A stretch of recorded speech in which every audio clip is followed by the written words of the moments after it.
मेरा कांग्रेस से नफरत करने का ये भी एक बड़ा रीज़न है कि कांग्रेस वही पार्टी है कि देश में रहकर देश को, सेना को जो जितनी ज़्यादा गंदी गाली दे देगा, जितना ज़्यादा गंदे, वो कांग्रेस का उतना बड़ा नेता बन जाएगा।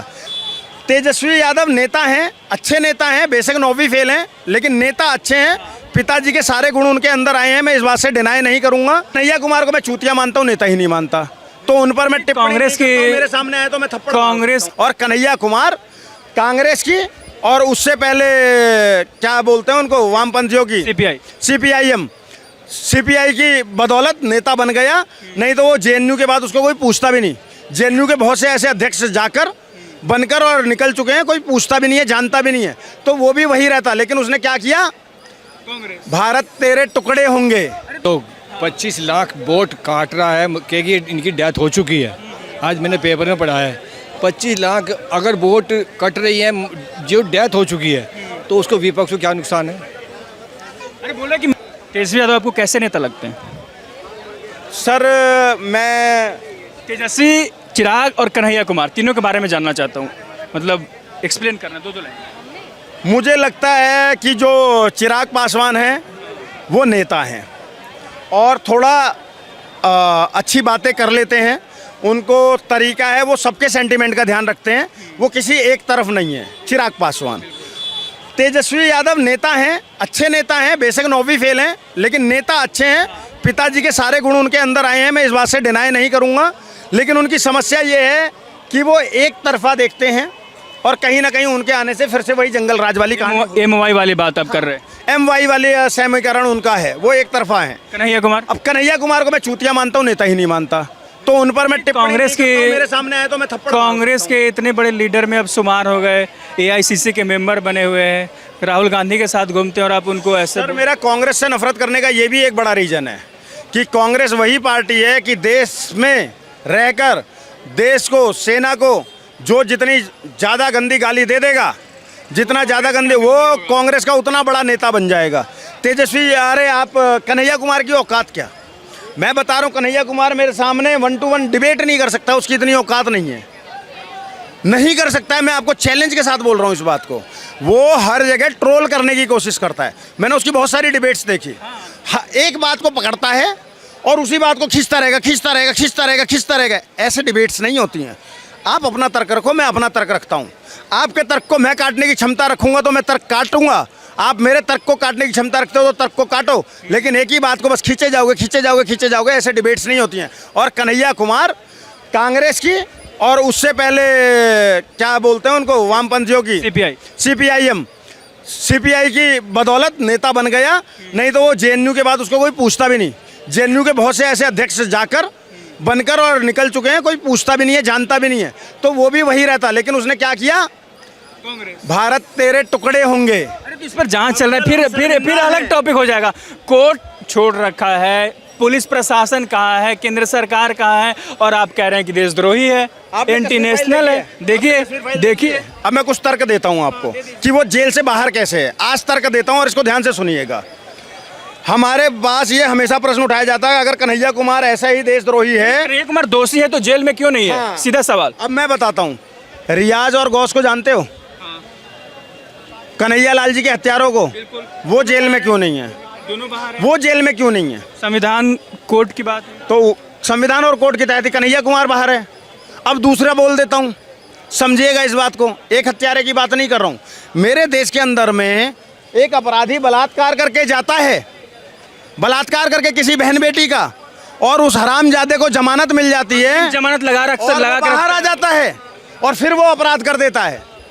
एक मर्डर करके जाता है, उसको पेरोल मिल जाती है। राम रहीम को मिलती नहीं है क्या? राम रहीम अपराधी है ना, क्या उसको इतनी पेरोल मिलनी चाहिए थी? कभी कहा जाता है कि बीजेपी से मिले हुए रहते हो। भाई किसी से भी, मैंने यहाँ पर किसी पार्टी की बात नहीं करी। अगर अपराधी है, चाहे वो बीजेपी का हो, चाहे कांग्रेस का हो, चाहे सपा बसपा का हो, वो जेल में होना चाहिए अपराधी। अपराधियों के लिए सभ्य समाज में जगह नहीं है, समझ गए? और इसी तरीके से जो मैंने आपको बताया, जैसे रियाज और गौस आज बाहर हैं, इसी प्रकार से कन्हैया कुमार बाहर है, सिंपल। वही बाबा साहब भीमराव अंबेडकर द्वारा लिखा गया कानून, वही संविधान जिसमें ब्रिटिशर्स का कानून कॉपी करके लिख दिया गया, कुछ भी छेड़छाड़ नहीं की गई। मेरे भारत का कानून आईपीसी जिसे बोलते थे अब बीएनएस बोलते हैं, आज भी आईपीसी को बदल के बीएनएस तो कर दिया, लेकिन आज भी कानून में छेड़छाड़ नहीं हुआ, कानून में बदलाव नहीं हुआ। वही अंग्रेजों का ब्रिटिशर्स का कानून आज भी चलाए आ रहे हैं और वो कॉपी करके लिखा गया था। ये तो सही बात, कॉपी है। आखिरी सवाल, बिहार में किसकी सरकार बन रही है, एनडीए या महागठबंधन? एनडीए। एनडीए। क्या नाम है आपका? वेदपाल जी। बिहार में चुनाव हो रहा है, एक ऐसा यार स्पेशल, आप समझ रहे होंगे, वोटर आईडी कार्ड वेरिफिकेशन हो रहा है, उससे पूछा जा रहा है कि आप वोट दे पाओगे नहीं, आपके पास डॉक्यूमेंट्स क्या क्या हैं। मैं जानना चाहता हूं कि क्या सच में इलेक्शन कमीशन और बीजेपी जिस तरीके से आरोप लग रहा है कि दोनों मिलकर काम कर रही है, प्रेस कॉन्फ्रेंस कर रहे हैं, ये राहुल गांधी और तेजस्वी यादव आरोप लगाते हैं, क्या ये सही आरोप? देखो, अगर चुनाव आयोग 25 लाख वोट काट रहा है क्योंकि इनकी डेथ हो चुकी है, आज मैंने पेपर में पढ़ा है, 25 लाख अगर वोट कट रही है जो डेथ हो चुकी है, तो उसको विपक्ष को क्या नुकसान है? अरे बोल रहे कि मेरा वोट काटा जा रहा है। वो जो मतलब डेथ होगी, वो तो डेथ हो चुकी, बंदा है ही नहीं है, तो उसकी वोट कट रही है। अच्छा, पहले दूसरा नंबर है, एक की जगह दो जगह वोट है। नहीं, कहा जा रहा है कि ऐसे ऐसे डॉक्यूमेंट मांगे जा रही जो लोगों के पास है ही नहीं। तो 96% लगभग वोट बन चुकी हैं, जिनके पास क्या उन पर कौन से डॉक्यूमेंट थे जो उनके वोट बन गया, जिनके पास नहीं है वो कौन से नहीं है? Aadhaar card, PAN card, voter I card कुछ तो मांगते होंगे, जन्म पत्री कुछ तो मांगते होंगे ना। किसके पास डेट ऑफ बर्थ नहीं है आज के ज़माने में, ऐसा लगता है कि बुजुर्गों के पास तो नहीं हो सकती, लेकिन उनका तो कुछ ना कुछ बेनिफिट होगा कि कुछ होगा कि गांव का कोई सर्टिफिकेट, गांव की ज़मीन, नाम कुछ तो मांगते होंगे ना। ऐसे तो वोट बनती नहीं है, यहाँ पे तो आधार कार्ड से बन जाती थी। अब पूरे हिंदुस्तान में होना चाहिए, मैं तो कहता हूँ बिहार में नहीं, पूरे हिंदुस्तान में होना चाहिए ये चीज़ जो बिहार में हो रही है। क्या लग रहा है, बिहार में चुनाव हो रहा है, उसके साथ साथ सभी पार्टियां अपनी अपनी दांव आजमाने में लगी है। कोई कहता है बिजली फ्री कर दे रहे हैं, कोई कहता है हम रोजगार देंगे, कोई कहता है आते ही शराबबंदी खत्म कर देंगे। किसके साथ जाए जनता? ये जनता जाए जो अच्छा काम कर सकती है देश के लिए, अपने स्टेट के लिए।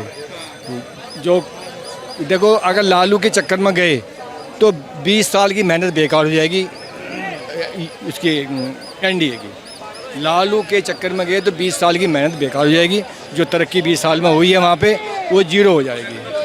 बस मैं तो ये कहूँगा कि एनडीए के पास साथ जाएं, नीतीश और बीजेपी के साथ जाएं, या केवल बीजेपी के साथ जाएं। क्यों? नीतीश को मुख्यमंत्री अगर बनाते हैं दोबारा, वो भी एक इनके लिए हानि होगी। मैं कहता हूँ नीतीश को मुख्यमंत्री बनाना नहीं चाहिए। ये तेजस्वी यादव बोल रहे रोजगार देंगे, हम 5 लाख रोजगार दे रखा है और सरकार आएगी तो देंगे रोजगार। हर पार्टी रोजगार ही देती है, लेकिन अब तो बेरोजगारी ख़त्म नहीं हुई। वो 125 यूनिट दे रहा है नीतीश, बिजली फ्री दे रहा है।